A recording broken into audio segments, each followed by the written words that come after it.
All right, reefers, we are here in Dallas, outside of Dallas, actually, Irvine, right? Am I in the Fort Worth? Fort Worth now at this point? I'm clueless where I am in Texas, right? We're lost. But Danny, thank you so much for having me over. Thanks for coming. We walked into the fish room, right? You ushered us over, and immediately I saw the blue light coming out of the beaconing hallway, right? It's like a reefer's dream. You walk into it, exactly what you wanted to see. I wanted to kind of break this down into individual tanks, individual systems, but I think it's better off we sit back, we really dive into each tank in one video. It's going to be a long one. Get some popcorn, get your favorite drink. Let's sit back and let's start talking tanks. So Danny, how did you get into the hobby? What originally got you into saltwater, fish keeping in general? I'm not sure if it's something you've been doing your whole life, but how did we get to this point now where we've got 3 tanks sitting in the fish room? No, man.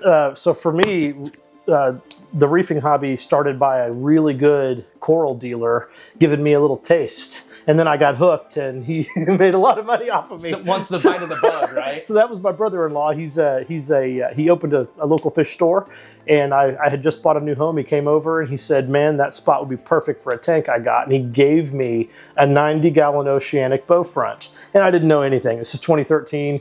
I get into it. Next thing you know, it's growing algae, and so I started learning a little bit and getting going. And then I started buying corals from him, and quickly outgrew it. And then upgraded from that to a Red Sea 150, one of those Max S650s. They're Gen 1. And then I sold that house and took a break from reefing for a while. And then when we got in this home, we bought it in 2020. And the wife let me have this room. Awesome to get a whole space for it, right? I mean, let alone, I think, you know, fish tanks have become pieces of art in our homes, right? There's something that we want to show off. It's really cool. You've got this area with the couches, the orange glasses, right? You kind of walk in, and it's really cool. It's somewhere you can sit back and really enjoy. I think it's my chill spot. Sometimes people don't appreciate the tanks enough, right? You don't have an area where you can actually sit back and look at them, right? I think sometimes you just kind of walk by and do the thing, but I love this space you've created. Let's talk about the big tank first. Let's get into the big one. What's the size of this tank sitting right next to you? So this is a Planet 215. It's 72 wide, 24 front to back, and 29 tall. And I got it on Let Go. A dude was getting out of the hobby, and he had built a custom stand that it's on, so it's taller than a typical stand. And I brought it in. I talked the wife into it, and that was in 2021. And that was one I started with, and that's when I really started to get into reefing at more of an expert level. I started diving into YouTube University, learning how this all works, and started to get good at it. I started out trying to make it a mixed reef, and I quickly figured out that SPS need a lot of light and a lot of flow, so I moved all of them out to this tank and made this one LPS, and then this one became all SPS. Gotcha. So only SPS over in this main system. I do see some fish, though, that some people would think in an SPS tank. Really? SPS tank with a regal angelfish, right? You've got some interesting fish in here. We just have the Sorry, that's Ace. Don't even worry about it. Hey, We've buddy. got the jogs joining us today. You have an SPS tank, right? So how did you decide the fish? We've got some workers in the tank. I see the regal angelfish. You're another crazy person tossing in an angelfish in an SPS system. But let's talk about some of your fish. You got the stripey, too, some workers. Yeah, the stripey, I had a huge aptasia outbreak. And quite frankly, it was so bad, I almost quit. But I was so invested Right, for sure. that I couldn't. So I'm trying to figure it out. And at that time, the stripey wasn't real well known. About 3 years ago is when everybody really figured out this guy is an aptasia muncher. So I got the Australian stripey, and within like 3-4 days, I couldn't find an aptasia in the tank. And I was like, hallelujah, I'm free. So I tried him in the LPS tank too, and next thing you know, I'm losing torches. I'm seeing torch tentacles flying everywhere. Everything's getting just munched on, so I had to take him out. And so they don't work in LPS tanks. For sure. A good tip for everyone at home. Stripies have definitely hit the market recently. A lot more so. Jed, who's with us here today, he showcased them to me in the first place. I had no idea. I'd never really seen the Australian Stripies. Yeah. But they do a really, really good job of getting rid of the aptasia. But like Jed mentioned, once they get rid of the aptasia, they go to the next best thing, and that's probably your nice, tasty scoldies, right? Yeah, so that's the last thing you want to do. You made mention about the Bimax, the Anthias in the tank. You've got an interesting situation. Let's talk about the Bimax and kind of the hierarchy that's created. So the main reason I chose the fish that are in here as a combination is they were available from Elliott at Marine Collectors. Right. Because I don't have the capacity or or interest in fish as much as I do in the corals. I didn't want to do fish quarantining, so I just buy them pre-quarantined. And he has Bimax. And the reason I like the Bimax are a couple of reasons. They're beautiful, of course, but they're big and hardy. They're not like most Anthias where you got to feed them 6-7 times a day to keep them happy. They can get away with me feeding them once a day if I have a real busy day at work. Once a day and they're fine. They're hardy enough to live. But what was interesting is I bought 7 of them. I bought 6 females and 1 male. And after about a year, the biggest female turned into a male and they decided it was time to have it out. And they went fighting, man, and each one of them bit out one of the other one's eyes. So now they're named One-Eyed Willie and One-Eyed Jack. And after that happened, they each stay on one side of the tank. So one of them's on the right and one of them's on the left, and they don't bother each other anymore. Crazy. And the other thing too, I think with the system, as it continuously develops, grows out, I think it allows for more of a natural break for them to kind of not see each other so much. Yeah. Interesting to see. And then also, I have to say, shout out to Elliot. I mean, that powder blue is beautiful. And those are tough fish to get into a system and not have issues with. Yeah, he was the size of the palm of my hand when I got him. Wow, it's huge now. It's a super big fish. Got a ton of flow in the tank. I see all the MPs on the back. Yeah. Let's talk a little bit about some of the equipment in the tank before we jump into the best stuff, the stars of the show, the SPS. Let's talk about some of the equipment. So we'll start at the top and work our way down. So the lighting is an aquatic Life T5 hybrid fixture. It's got 3 Ecotech Radeon XR30 Gen 6 Pros inside of that with 4 bulbs. The 4 bulbs are 2 of the Blue Plus and 2 of the Actinic. Then coming down to the flow, I've got 4 MP40s across the back, and they're all synced on the nutrient transport mode at 85%. So they are blasting. And what I like about this pattern is you can see I made a break in the corals for each one of them. So they shoot through the corals, they hit the glass and then break. So I get a ton of turbulence and nothing directly hitting the corals. When I started, I had them on the sides facing in, and it had to break here and it would make like a gyre loop. But I didn't like the way the corals were growing. When I switched to this, everything got a lot more even. And I also got better aesthetics because they're not on the side of the tanks. Is that also the reason with the sheer amount of flow you have in the tank? Is that the reason you ended up going with the bigger gravel on the sand bed? That's right. Substrate you ended up going exactly with? Right. So I put the 2 little fishies reborn media on the bottom because when I moved them from the side, it used to just blow the sand out of the middle and it pushed it to the sides because it would break and come in. Now it was sand freaking, as soon as I turned them on, sandstorm everywhere. So I had to turn them off, let it all settle, place it all, then I put the reborn media in so that it hits that instead of spreading it everywhere on top of the sand. You answered exactly my question because I saw some sand on the backside, so you kind of layered it out, right? So yeah, and there's a Melanurus wrasse, and he lives in the sand, so you'll see an area where there's no reborn on top of it where he sleeps at night. That's where he's going every single night. I also saw you have a 6 line in there. Probably one of he was a mistake. I wouldn't do that again. That's funny. I think they're amazing fish. They are. They're great workers, but he killed 2 fish when I put him in. So he's tiny. He's the smallest fish in the tank. He is, and he came in last. So I thought surely I'll be fine with him going in last, right? Right. Because I had a beautiful rhomboid wrasse, and I had a beautiful mystery wrasse, and I have the Melanurus in there. Well, I put the 6 line in like a knucklehead, and he killed the rhomboid and the mystery wrasse. And the Melanurus is big enough to hold his own. And even then, right?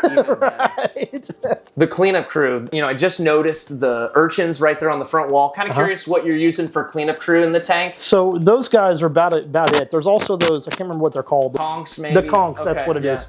But those and the urchins are the only ones I use. The urchins, because I've always had this red algae that grows on, and it's not cyano. There's some cyano in there, and that doesn't bother me. I don't even notice it. I try to avoid nuking it with ChemiClean. I only do that about once every 6 months, but they do a good job of keeping that from growing too much because the tanks keep it tight and short, but it just grows all over it. So they keep it down at bay. And I think I've got like 8 or 10 of them in there. Let's talk about the sticks. Let's get into your SPS selection. You have some amazing sticks. Thank you. Kevin would be drooling if he was sitting here right now. They're my favorites.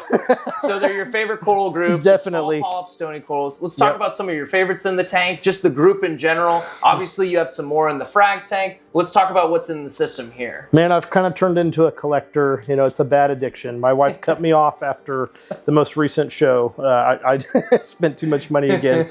But some of my favorites are, I took a 1-inch Reef Raft Angry Birds colony. I took it from 1 inch to the size of my fist in about a year and 4 months. That's how old it is, and it's got amazing colors and looking awesome. That's probably my favorite. Next to that, my next favorite's probably going to be that TSA Princess Peach at the top. I love that coral, man. It's just super bright. I mean, there's so many. The OG Cherry Bomb, the Jason Fox Jolt. You know, You've kind of started collecting what a lot of people would view as some of their signature pieces in their tank, right? But you've decided to put all of them into one system. Yeah. When you get to a point where you see a lot of growth, now you start fragging up a little bit. Let's move on to the next tank in our adventure here in the room, because I kind of want to leave the LPS one for last. Let's talk about the frag tank now, right next to the main display. Yeah. You have a small little frag tank, a couple clownfish in there, an algae blenny. Let's talk about why you utilize this frag tank. Okay, so that's because I don't like going in and out of this one. Okay. I like when I can see top down for all the new stuff that I'm bringing in. So when I say new stuff, I mean like the collector pieces, the really cool stuff. Like when I go to a show and I get something neat, I like to grow those into a mini colony when I can see it really well in kind of a fruit stand style, where it just looks amazing with a top-down view, because I don't have any top-down view here because it sits up so high. So that's part of it. The other thing I like about that is being able to just clip stuff off of here, throw it in there until a buddy comes and picks it up, because I just give them away. I don't sell corals. So I'll just hook people up and trim away, and when it's time to do a reset, I'll probably have 300 frags,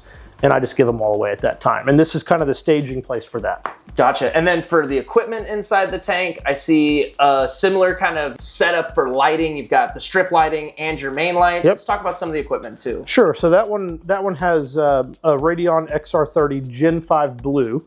And 2 Reef Bright strips, and it also has 2 MP10s on the back, running the same thing, the nutrient export mode, but that one's at 70%. And basically it's a copy, except it's got Reef Brights instead of T5s, and it's all SPS. And then all of these systems are plumbed together, right? So that's right. Another very unique aspect to this, and I think is really cool too. You've got an LPS tank that's thriving extremely well. You've got an SPS tank that's beautiful, and they're all chained together. Yeah, now so you've decided to plumb them all as one system. Yeah, so I had them. So originally, this room had a chair there, had a chair on either side, and I didn't have the frag tank, and I had them set up as 2 separate systems, and it was too much work to maintain. 2 skimmers, 2 sets of dosers, 2 apexes, 2 UV sterilizers, 2 everything, and it was just too much. I was spending too much time working on maintaining stuff that I didn't have any time to enjoy. And you actually build the scapes and the corals. So when I finally it was a Christmas to New Year's break, and I went, man, I've had enough of this, and I just broke it all apart and stripped everything out, plumbed it all together, did it in about a 3-day period. Upgraded to a Biz pumps at that point because I had a pump failure that was pretty heartbreaking. I lost a lot of stuff. So I just said, man, I'm going to go to the best stuff so I don't have this problem again. And once I plumbed them all together into one sump, my life got great because I'm only maintaining one set of water chemistry, and I could really focus on the corals at that point. Definitely something we do at the farm, chaining a bunch of tanks together rather. Yeah. The bigger, the larger the water volume is, kind of almost makes reefing a little bit easier. It does. And the other thing that was cool is I always was battling on the 120, on the 4-foot LPS tank. I was always battling high nitrates. When it was disconnected. Yes, high nitrates and high phosphates. And on the SPS tank, I was always bottoming out nitrates and phosphates. I could never keep any. And when I put them together, everything just was like a smooth running symphony, man. It was truly like the yin and yang, right? It really is the yin and yang. Really cool to hear also that you're so involved in this. A lot of this work was done by yourself, right? Yeah. You did a lot of this plumbing, all this work by yourself. Built it all. Yeah, man, it's a fun tinkery hobby. Is there a sump underneath the LPS stand as well? There is, but it's empty. Okay, that one's nothing empty. in it. Cool. So let's talk real quick about the sump down below here. We'll grab some shots of that. Let's talk about kind of what you're running down there. I saw a roller mat. Sure. Let's talk about some of the equipment down low. Yeah, so starting on the far left, I have a compartment where all the electronics for the Apex system and controllers are outside of the high moisture sump area, and they face the outside. We'll show you the access panel for that. Then on the far left, you're going to see my automated water testers. I have the Neptune Trident, the OG Trident that tests calcium, alkalinity, magnesium, and then I have the new Trident NP that tests nitrates and phosphates. I found the phosphates to be inconsistent. I can't get them to be reliable, so I added the Reef Factory Smart Tester for phosphates, and that's been spot on. So that's what you see on the far left. And there's also an ATO there that is automatically filled. I ran an RODI line through the ceiling and down the wall from the RODI system, and it automatically kicks on when a low-level sensor drops and it auto-fills. So that's run on a Tunzi osmolator. Moving to the next section, you'll see the two Clarity SK5000 roller mats, and that's inside of a Synergy Reef SK60 roller mat sump that's designed for them. So everything dumps into that chamber, goes through those two roller mats, then it goes to an empty refugium chamber that I used when I first started the system and I had nutrient issues. Now I've removed that because, you know, my nutrients will bottom out in a hurry if I put that in. So that's just an empty chamber. I haven't figured out what to do with it. Then it goes to the skimmer chamber. And in the skimmer chamber is a Reef Octopus Regal 200 EXT. It's an external skimmer that I have running inside, and the reason I did that was so that I could plumb it off the manifold, so no matter what the water level is in my sump, it never changes. It still skims consistently. Yes, and I don't have the constant changes in it. And then that rolls into the where all the dosing lines go in between, and that's for the calcium, alkalinity, magnesium, and Kalkwasser. And then the automatic water change is what doses between that final chamber and the return chambers where the two Abyss pumps are. Then you'll also see the lines running through. There's a UV sterilizer that comes out the backside and it goes up through the wall and then comes back in with this nozzle on the top right. If you guys got all of that, I want everyone to understand this guy is taking the time to truly go through the details and all the things to make this system tinker. I love that. I love the fact you know this like the back of your hand. Kind of nice to get rid of those old filter socks too, right? I'm sure, like you said earlier, the wife would probably not like a bunch of filter socks in a dishwasher or a washing machine. So going with the roller mats is a really good option. When it was time to set this system up, my wife had a few prerequisites. Number one, she said no water on the floor, so you cannot flood my house anymore. Number two, she said it's got to stay in that room. And it has to look like a home. It can't look like a lab. So she made me put the cabinets on. It looks great. And number three was no fish socks in my washing machine. So I ordered the sump that had the built-in filter rollers. We didn't talk about it earlier. The schedule for the lighting, is it consistent for all of them time-wise? I'm sure maybe the schedules kind of probably fluctuates for each individual one. So I run on these, the T5s run 10 a.m. to 6 p.m. The Radions do a ramp up starting at 8 o'clock in the morning, and they go till 10:30 in the evening. And they're on that standard template in the Mobius app. I think it's called Radiant Color. Okay. And that's what both the SPS tanks run. So they get bright whites in the day, and then they're super blues in the mornings, and then the evenings, which is what I like. I'm one of the new reefers, you know. I like all the fluorescence with the orange. Mode. I lay here with my orange sunglasses on, man. I've always got the orange glasses on when I'm checking out the tanks. The LPS tank originally came with the old OG Hydra 26s. And I like those lights, so I kept them. And then I upgraded and added 3 Radion XR15 Gen 6 Pros, and they fit perfectly in between. So I have a light rail that's totally covered without a lot of supplemental light. It looks like it's meant to be like that too. Yeah, isn't that cool? They fit perfectly in there. They really do. That's why I love that Gen 1 Red Sea tank. It's just really well designed. It was they got away from it, but never had any leak issues, aluminum frame stand, all that stuff. But anyway, those only run at 45%. And they're only blues. There's no whites in that tank at all. Because obviously those are LPS, they're lower light demanding corals. So that's how that one runs. Cat's out of the bag. We've got 3 tanks in the room, right? So we've got a third tank we're gonna talk about. This one's cool. I love seeing the first generation of the Red Sea tank. I haven't gotten the chance to see one that's this packed and full in a really long time. So it's cool to see it. Let's now jump into our third system. What's the size of this tank? And now we're rolling into... This is your typical 120. 4 foot, 2 foot, 2 foot, basically. That's not exact, but it's close. But it's got a continuous overflow in the back really cool system. I love these tanks. They've got the guards for the algae scrapers in the corners. It's got concealed overflow with the pumps built into the back, so you don't see anything along the back. Just a super cool setup. I wish they still made them. The only thing I had to add was an MP40 in the back left because I didn't get enough cross flow to keep my torches moving the way I wanted. So once I added that, and that's only running at 20% on whatever that low lagoon mood is, because if I put it more than 20%, it just everything just starts going crazy. So I just needed a little bit of cross flow, and I couldn't put an MP10 because the glass is too thick and it wouldn't hold. So that's all the flow in that one. There's nothing below it. But the return pump comes in, goes up the main return line, and it also splits off the manifold. And there's a 25 watt UV sterilizer on a very low flow mode on this one in order to pick up any type of fish parasites. On this UV sterilizer on this tank, it's on a really high flow to pick up algae and things like that. So I have both flow rates for each one. That's really cool how each tank obviously is so different, but the water's the same. That's really something that's like blowing my mind right now currently. Like when I look at the SPS tank, you have, crazy flow. You've got a whole different style of a system. But then when we look at the LPS tank, like you just said, there's minimal flow. You've got got great movement from everything, lower lighting, but the tanks are doing exactly what they're supposed to do. Let's talk about your fish now in the tank. We see some really cool fish in here. I see a couple giant Borbonius. Let's talk about all the rest of the fish in this tank. Yeah, so this tank, there's a few in there that didn't come from Elliott at Marine Collectors. My buddy Orson, I'm in real estate, and I sold him a new house, so he broke his system down. So I brought a bunch of his fish over here. So that's that Hawaiian yellow, that beautiful Jim Tang, that copper band butterfly, and those two Borbonius anthias. The Borbonius are just fat and healthy. He used to feed them 3 times a day.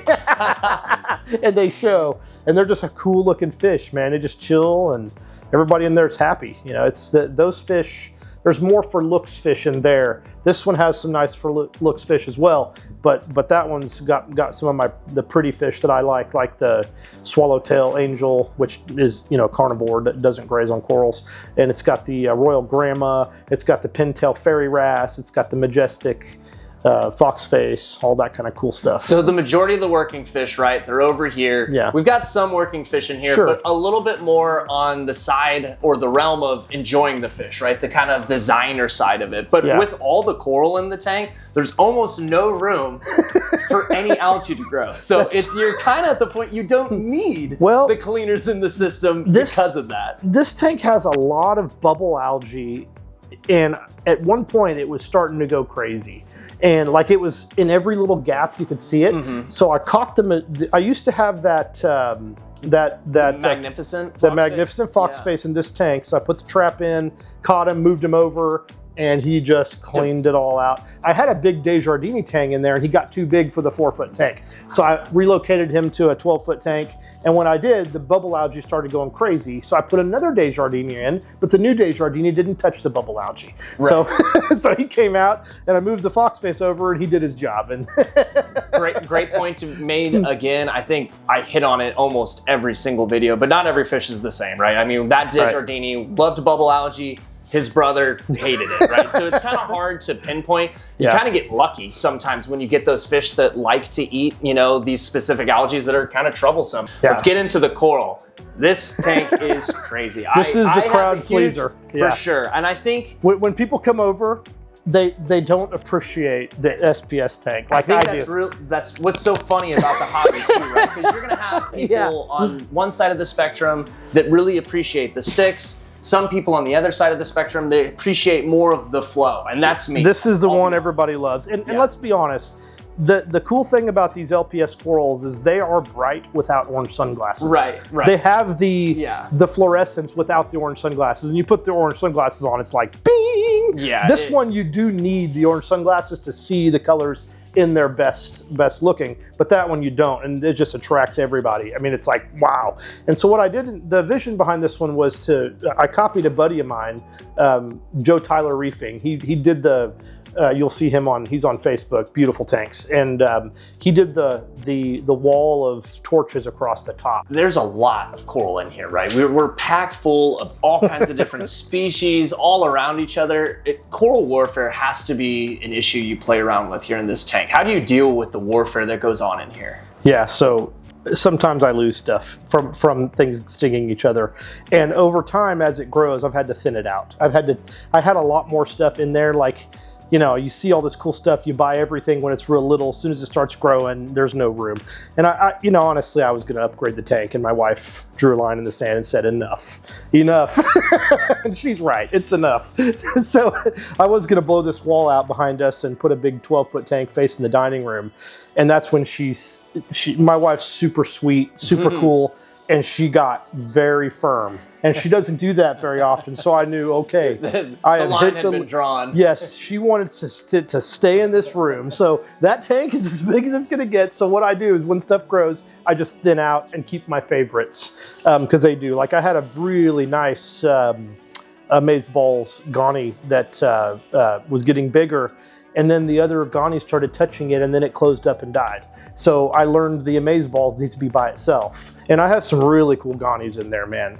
There's the crazy Ghani collection. Crazy. I mean, all of it. There's right? the GSC Wonderland. There's the Tidal Gardens Rainbow. What's that called? Rainbow Dash. There's the TSA Master. There's a lot of cool. The BSA Neon Glow Stick. I mean, there's some nice ones. They're some of my favorites. And the Ghanies have the great color and motion. So we got the motion at the top with the torches, the motion on the bottom with the Ghanies. People love that.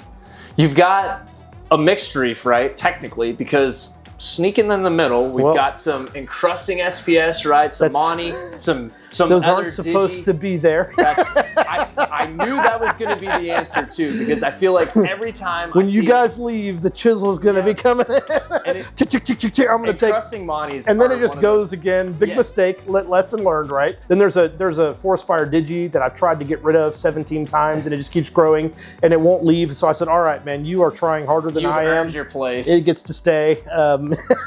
But yeah, technically it's a mixed reef. Curious now too, feeding the corals at all? Are we actively feeding them any foods? And the same with the big Tampa over here? No. No, well, I shouldn't say that.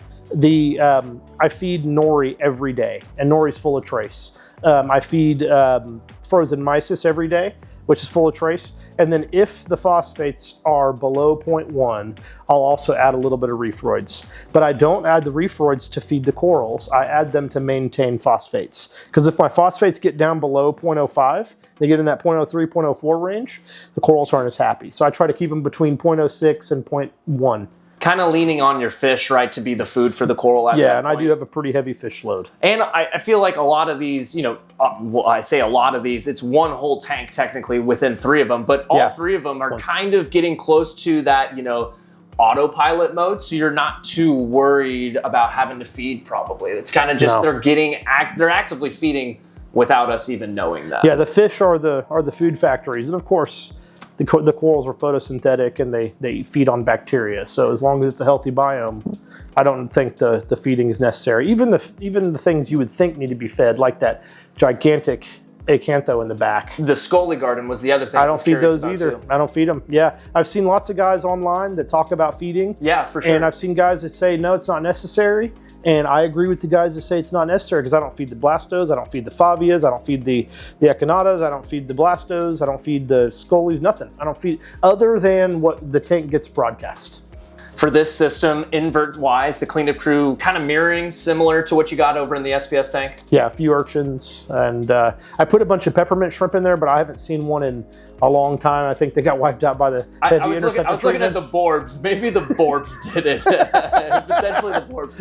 Kind of curious. The borbs, I've seen them kind of act a little bit up next to each other, but they kind of act like a pair. Yeah, do you know if they're a pair? Are they kind of a proven pair? They are. They came out of my buddy's system where there were 3 of them, and 2 were together, and one was forced to the corner, and he he was a stepchild. And when we took him out, we kept one of them in another system, and these two came together and they stayed paired up. Yeah, they're and so they really chill together cool all the time. They don't really mess with each other. They seem like they like each other. I was gonna say, once which is you unusual, you know. Very, and once you see them kind of hanging out with each other as they're doing right now in front of us, right? Yeah. I mean, that kind of proves the point that they are really pairing out. Yeah. We're now talking about maintenance. You made a point earlier, and it really got me excited. You use a system that blows me away. We obviously do a lot of quarantine, a lot of rigorous treatments that go on at Top Shelf, but you're doing those here, right? So you're utilizing all kinds of different treatments annually, monthly, things like that. Let's talk about why you do that and, you know, how that came about. So I no longer bring in into these systems anything that's maricultured. I only do aquacultured, because the stuff that comes in on aquacultured, I can treat in the tank. I had an outbreak, I shouldn't say outbreak, I had 3 colonies of Acropora that got acro-eating flatworms. And it broke my heart because I thought, oh, I'm gonna lose everything, right? Well, I tried the fenbendazole dosing and it cleaned them all out. It killed everything. Now, I didn't have a single pod in the system for 8 months. Right. You definitely kind of clean slate your system for sure. But I dosed that, and I did a half dose of what I saw online just to see what would happen. And man, I didn't see another acro-eating flatworm, not one. And I've been inspecting and checking, and I've never seen them again. So they say that it soaks into the rock and it stays in the system for a long, long time. And that was about 1.5 years ago that I did that. And I've never seen another problem. But the problem that I do always see, and that I learned this from a local coral farmer, and the guy's awesome, has beautiful corals. A lot of these came from him, but he preventatively doses Interceptor about every 3 months, because he says there's microscopic bugs in the system that you can't get rid of. Kind of like Aptasia, it's just gonna be in the system, so you gotta manage it, not eradicate it. So what he does is preventatively, he doses Interceptor about every 3 months, and that's what I started doing. And I hit it hard. I do double the dose I see online. I've never seen any negative side effects, never seen any problems. I watch the phosphates when I do it. I watch the nitrates really close, but I'll hit it hard and I'll go for 7 weeks straight. Every 7 days, I'll hit it for 7, and I do that every 3 months. And I see better polyp extension. So I wonder how the bugs are surviving, because if I don't dose it, I'll see slightly less polyp extension, but then when I do, it comes right back. So that's what I do. I just treat in tank, and I dip my corals when they come in potassium chloride. I rebase them if they're not encrusted. If they are encrusted, I cut it off and glue it onto a new one and surround it in glue, and so to avoid anything I can keep out, but then I just hammer them with Interceptor. So many ways to reef, and I think it's cool. You know, we utilize Interceptor too in systems, in our quarantine tanks. It's interesting to see main displays that you're actively using them all the time. Underneath, we've got a little sneak peek of what was going on down in the sump. I gotta look, you're using the Reef Moonshiners method. Yes. We've talked about this in a couple videos. Shout out to Ian. Shout out to the others that I've shown off their tanks, their systems with the Reef Moonshiners method. I said it offline. The colors are crazy. You guys really are hitting it out of the park when it comes to the colors. Thank you. I wanna ask, because I think a lot of people at home are curious, is it difficult maintaining the Reef Moonshiners method, you know, doing the ICPs, doing the actual dosing, the hand dosing? I know some people set up a bunch of dosing heads, right? 10, 20 dosing heads to do all of those elements. But for you personally, how do you see the Reef Moonshiners method being? Obviously successful, right? Yeah. But has it been, you know, something a little difficult, something hard to get used to? Let's talk through the Reef Moonshiners. So Reef Moonshiners is a wonderful program. I would definitely say it's an advanced level program. It's not like, it's not simple, set it and forget it. It's not like All for Reef. All for Reef's great, but what I found was when I switched over to the Reef Moonshiners, 2 things I learned from it. The first one is my colors popped. I got that extra 10%. Like it just, everything glows. And then the other thing that really surprised me that was awesome was I no longer had those little mysterious coral deaths. I used to have, you know, you'll occasionally lose something and you can't really explain it. You don't know why. Well, that stopped happening after I got my correction doses balanced and I was doing the daily trace. After about 3 months, I didn't have any more losses. Everything lives and everything I bring in. Like I had a buddy, this beautiful Servo's Aquaman torch over there. It was on its last leg. It had no flesh plant. It only had about 1/4 inch of polyp extension, and it's grown to that in about 3 months. Wow. So pretty awesome. I mean, and I've been able to heal and recover corals, take things that aren't colored up and color them up fast. So it's just, whatever it does, it works, man. That's all I can say. Now, the complexity of it is the real question everybody has. You do need to be on the advanced level because you're paying attention to an ICP that you're sending out. Initially, when I started, I sent it out as soon as I finished my corrections, which ended up being every 14 to 18 days. Okay. So as soon as I got my correction doses done, I'd immediately sample and send again because I was having to figure out what are those adjustments to really get it balanced and holding for what my tank's using. Once I got that dialed in, took me about 3 months. It was real simple and easy because almost everything's holding steady and there's not a lot of changes. The first 3 months takes a lot of work, but after that, there's nothing to it, man. It's a few minutes every day of some doses and once a month ICP. I think I even have my own personal question. So as you're getting that, you're maintaining that growth, you're getting bigger and bigger colonies. Is your dosing increasing during that time? Is that a natural progression that you've already kind of know that will occur? Or are you just continuously falling back on the numbers, the ICPs, and kind of referring back to that to get to those numbers that exceed to? Yeah, so yes and no. So my tanks are pretty much wall-to-wall corals. There's not very much. There's not a ton of room. Right. So of corals. So mine don't change drastically. They change very little, very gradually. There's minor adjustments with each ICP, but that's also because I don't let my corals overgrow. You'll see a few colonies that are getting a little too big, but I was waiting till you guys left from filming.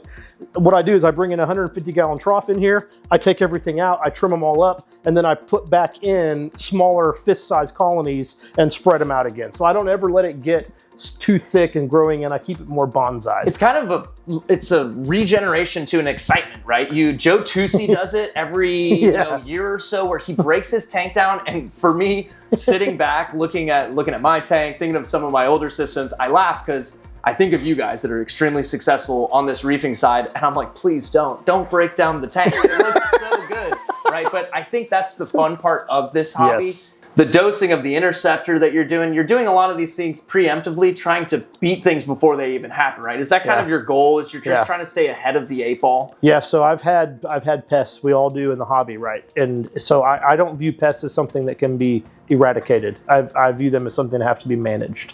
Obviously, there's some pests you don't ever want to get in your tank, like vermitids, things like that. But I believe they have to be managed, and so that's what I do. The stuff works great. Interceptor is a great treatment. Fenbendazole is a great treatment.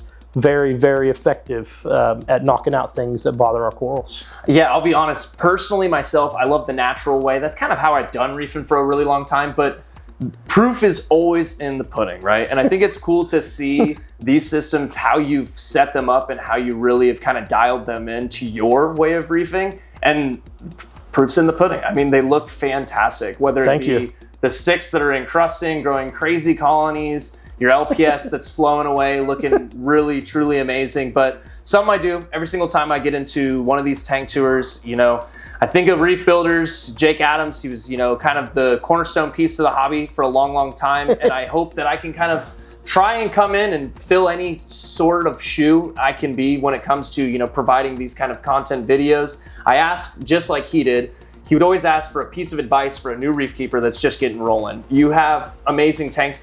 You're someone that I would lean on if I was local in this area to be like a reefing guru, right? I think it's true that when you see these kind of things that I would want you to teach me how to reef, right? Like they look really good. I want to hear from you, like what's a piece of advice you would give a new reef keeper getting into the hobby, or someone that's been around, piece of snippet you have? Well, I still feel like a rookie, like I've got a lot to learn. And so the number one thing I'd say is pick good mentors. And I have great mentors online. Some of them I've never met, like Jake Adams. But, there's great resources online that have answers to this kind of stuff, like Sanjay and Mike Paletta and Keith Barklehammer and on and on.